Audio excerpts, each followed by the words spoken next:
श्री हेमंत लोटे अकोट यांनी विचारलं आहे, प्रारब्ध कर्म बदलता येते काय?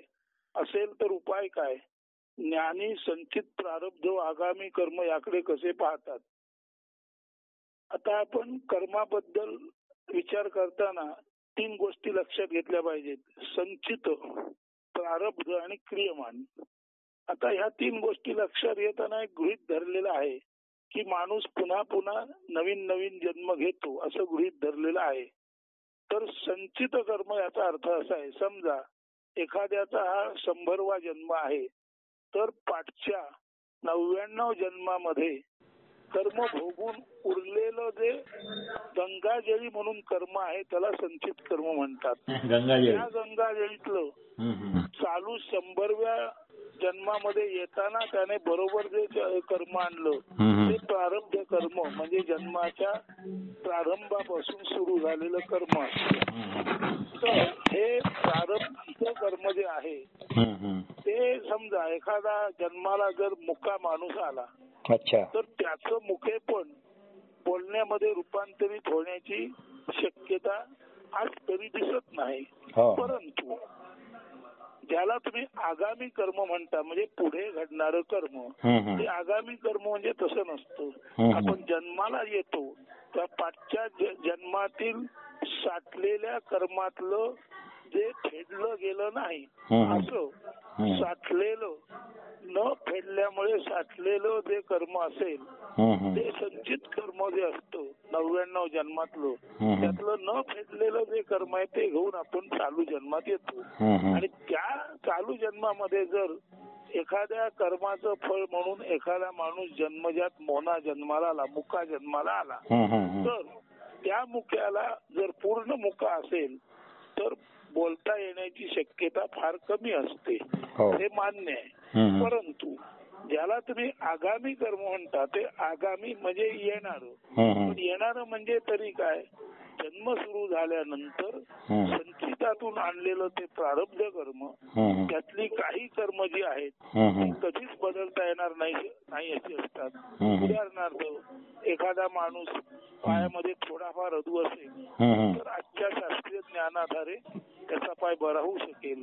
पण पूर्ण मुका माणूस असेल तर तो बोलेल याची खात्री सध्या तरी देता येत नाही. आणि ज्याला तुम्ही आगामी कर्म म्हणता ते आगामी कर्म नसून त्याला क्रियमान म्हणतात.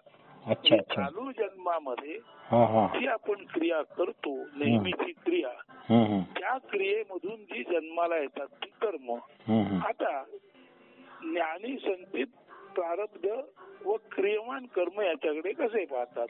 तर ज्ञानी माणूस संचित कर्माकडे पाठच्या अनेक जन्मातील जे कर्म फेडून मोकळे झाले नाही ते न फेडलेले कर्म म्हणजे संचित कर्म असं ज्ञानी माणसं जाणतात.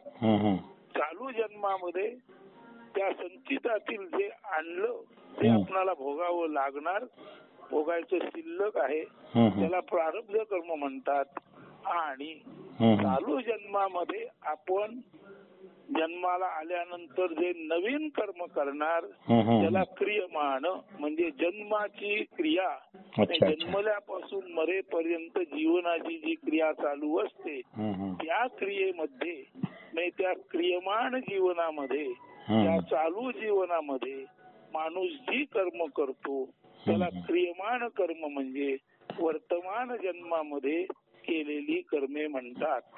आता साधी गोष्ट आहे, आपण समजा अगदी महापापी आहोत म्हणून येताना भरपूर पाप घेऊन आलो असं जरी म्हटलं तरी सुद्धा जर चालू जन्मामध्ये त्या माणसाला एखादा गुरु भेटला, ज्ञानी माणूस भेटला किंवा त्याला यदृच्छेने परमेश्वरी इच्छेने काहीतरी चांगलं वाचावं, ऐकावं, बोलावं, बघावं अशी इच्छा निर्माण झाली तर चालू जन्मात आपण कोणते कार्य केल्यानंतर ते उत्तम कार्य असेल, कोणती क्रिया केल्यानंतर उत्तम क्रिया असेल याचं त्याला ज्ञान होऊ शकतं.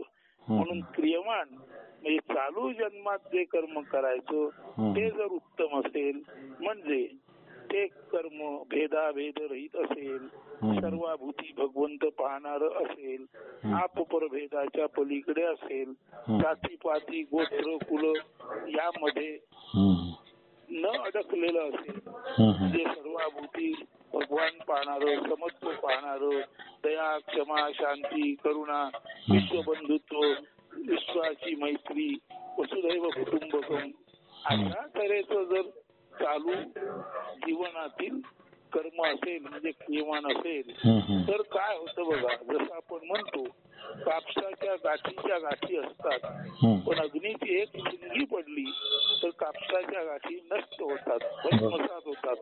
तसं जर क्रियमान अत्यंत उत्तम असेल तर प्रारब्धाबरोबर आणलेलं जे कर्म असतं ते भस्म होतं. भस्म होतं याचा अर्थ असा आहे, जन्माला आणलेलं जे कर्म आहे ते आपल्याला फेडायला जरूर लागतं, पण ज्याचं क्रियमान उत्तम आहे, जो अत्यंत मानवतावादी आहे, जो अत्यंत उदार आहे, विशाल हृदयाचा आहे, दया, क्षमा, शांती परिपूर्ण आहे, संतोषी आहे, समाधानी आहे, निर्वैर वृत्तीचा आहे, सर्वांचे मित्रभाव ठेवणारा आहे, वसुधैव कुटुंबकम असा ज्याचा भाव आहे आणि ज्याचा स्वभाव अत्यंत विराट, अत्यंत उदार आणि विशाल हृदयाचा जो आहे, त्याचं क्रियमान जर उत्तम असेल तर त्या उत्तम क्रियमानाच्या परिणामामुळे त्याने जी जन्माला येताना आणलेली कर्मे असतात ती त्याला जरूर भोगावी लागतात. नाही असं नाही, त्याला अत्यंत गरिबीत जन्म येऊ शकतो, त्याची हालअपेष्टा होऊ शकते, त्याला त्याची आबाळ होऊ शकते,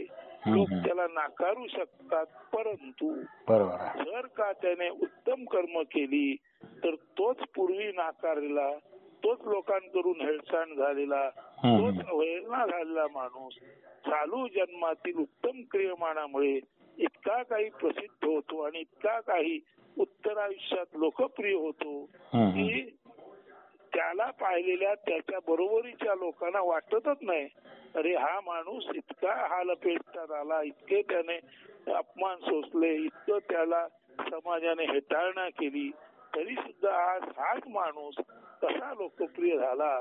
तर असा जो माणूस पूर्वकर्मामुळे भले हालअपेष्टा भोगत असेल तरी चालू जीवनातील त्याचं कर्म, ज्याला क्रियमान म्हणतात, म्हणजे जन्मल्यापासून मरेपर्यंत या चालू जन्मातील ज्याची क्रिया उत्तम असते तो त्या आपल्या उत्तम क्रियेमुळे लोकांच्या गळ्यातील ताईत बनू शकतो, तो लोकप्रिय होऊ शकतो. उदाहरणार्थ कृष्णाचा जन्म तुरुंगात झाला, लहानपणी त्याने गुरे राखली, मोठेपणी त्याने अर्जुनाचा रथ हाकला. बघायला गेलो तर कृष्णाच्या ज्ञानाच्या आणि त्याच्या एकंदर उत्तम ज्याला आपण म्हणतो तीक्ष्ण बुद्धी, त्यानंतर सत्यनिष्ठा, धर्मनिष्ठा, त्याच्या सद्गुणांच्या दृष्टीने बघायला गेलो तर त्याने या हालअपेष्टाच सोसलेल्या आहेत. गुरं राखणं, झाल्यानंतर कुणाचं सारथ्य करणं, झाल्यानंतर देवकीच्या पोटात येणं आणि मामाच्या भीतीमुळे परत यशोदेकडे जावं लागणं, त्याचं बालपण हालअपेष्टातच गेलेलं आहे. पण त्याचा जो स्वभाव होता, त्याच्यामध्ये जी रुजुता होती, प्रेम होती, सर्वांप्रती तो मैत्री भावनेने वागत होता, कुणाशी शत्रुत्व घेत नव्हता. आणि इतकंच नव्हे तर दुष्टांच्या बाबत तो अत्यंत कठोर होता आणि सुष्टांबाबत तो अत्यंत प्रेमळ होता. हे त्याचं दुर्जन परिहाराचं आणि सज्जन रक्षणाचं जे क्रियमान होतं, त्या क्रियमानामुळे बघायला गेलं तर कृष्णाच्या पूर्वायुष्यात सुद्धा त्याने त्याच्यावर आणलेल्या कर्माचं फळ भोगावं लागलं. आणि त्याचं पूर्वायुष्य तसं पाहायला गेलं तर हालअपेष्टात, अपमानामध्ये, अवहेलनेतच गेलं. परंतु असा जो गुरं राखणारा, असा जो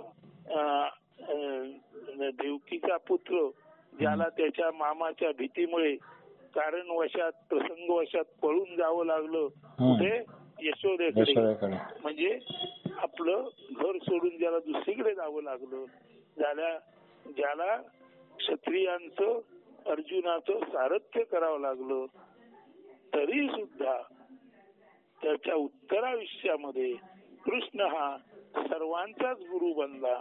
कौरवांचा आणि पांडवांचा तो सर्वांचाच गुरु बनला, तो सर्वांच्याच आदराला पात्र झाला नव्हे.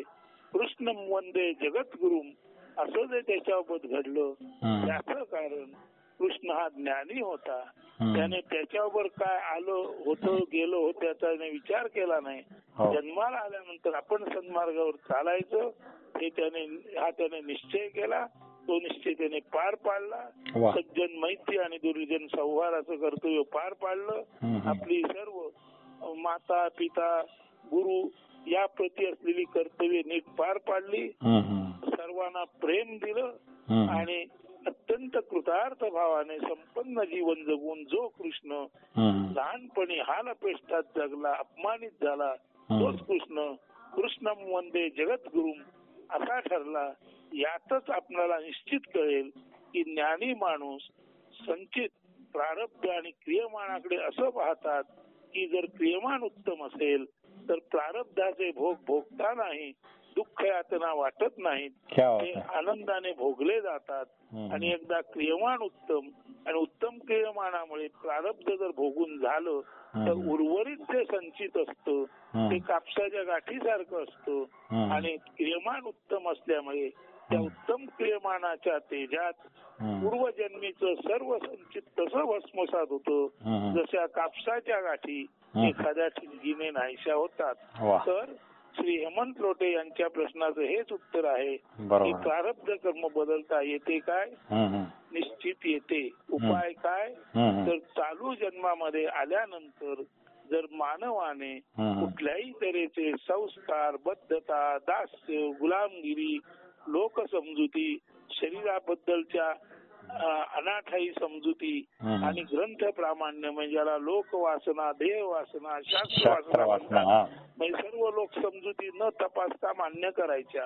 हे काय आहे? सोशल कंडिशनिंग आहे. मी म्हणजे देह आहे, मी असा आहे, मी तसा आहे, मी श्रीमंत आहे, मी प्रधान आहे, मी मंत्री आहे, हे आपल्या देहाबद्दलच अहंकार माजवायचा.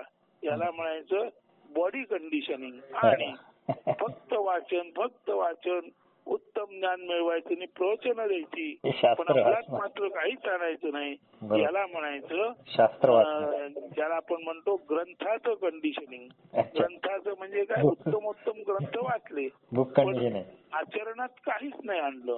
म्हणून कुठला तरी डॉगमा घ्यायचा, तत्व घ्यायचं, त्याची बांधिलकी स्वीकारायची, म्हणायचं वसुधैव कुटुंबकम आणि वागायचं मात्र भेदाभेद पूर्ण. असं जे वर्तन असतं ते डॉगमॅटिक कंडिशनिंग म्हणतात.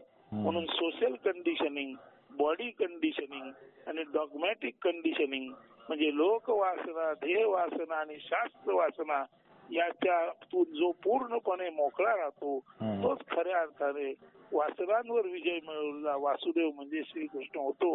म्हणून प्रारब्ध कर्म बदलता येते काय? प्रारब्ध कर्म बदलता आले नाही तरी प्रारब्ध कर्म आनंदाने भोगता येते आणि त्याच्यातून आनंदाने पार होता येते जर क्रियमान उत्तम असेल तर. खूप सुंदर. आणि क्रियमान उत्तम असेल तर उर्वरित जे संचित आहे तेही जसे नष्ट होते. जसे कापसाच्या गाठीमध्ये पडलेली ठिणगी अख्ख्या कापसाला नष्ट करते तसे. हे लक्षात आलं तर आता फायनली याचं उत्तर एकच समजा की लोकवासना देह वासना शास्त्र वासना बुडविती जना निजुनिया तिने मुक्त राहिजो वासना देही वासुदेव तो. म्हणजे सोशल कंडिशनिंग, बॉडी कंडिशनिंग आणि डॉगमॅटिक किंवा ग्रंथांचं किंवा तत्वाचं कंडिशनिंग, या तिन्ही कंडिशनिंग किंवा या तिन्ही दास्यरूपी शृंखला जो टाकतो तोच या दास्य शृंखलातून बाहेर पडतो आणि तोच या जगात फसवला जात नाही. तोच या संपूर्ण वासनांवर विजय मिळवणारा वासुदेव श्रीकृष्ण म्हणून कृष्णम वंदे जगद्गुरुम असा आवाजला जातो. तर हेमंत लोटे अकोट यांच्या प्रश्नाचे हे उत्तर आहे. आशा करतो की त्यांचं या उत्तराने समाधान होईल. धन्यवाद.